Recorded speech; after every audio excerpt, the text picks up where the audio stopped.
U.S. politicians on both sides of the spectrum have voiced their skepticism about Iran sticking to the newly forged nuclear agreement. On Sunday, members of both major parties said they wanted Congress to prepare increased economic penalties to impose on Tehran if the accord falls apart. U.S. Secretary of State John Kerry has previously voiced his opinion that new sanctions would be harmful to negotiations with Iran. In an early morning announcement, Tehran agreed on Sunday to a 6-month pause of its nuclear program while diplomats continued talks aimed at preventing Iran from developing a nuclear weapon. International observers are set to monitor Iran's nuclear sites and ease about $7 billion of the crippling economic sanctions. But the announcement, after months of secret face-to-face talks between the United States and Iran, left many U.S. lawmakers deeply doubtful of the most significant agreement between Washington and Tehran in more than 3 decades of estrangement. The chairman of the Senate Foreign Relations Committee,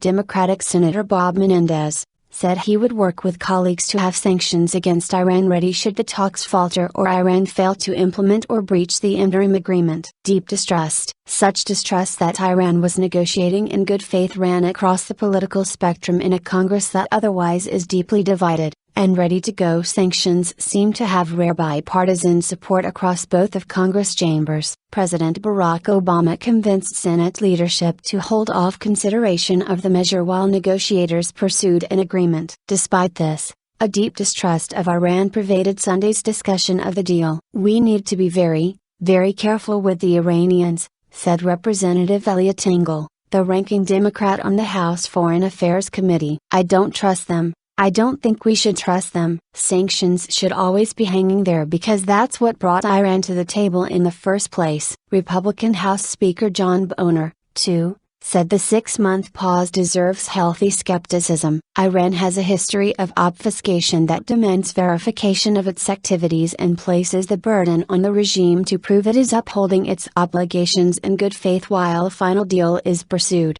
he said.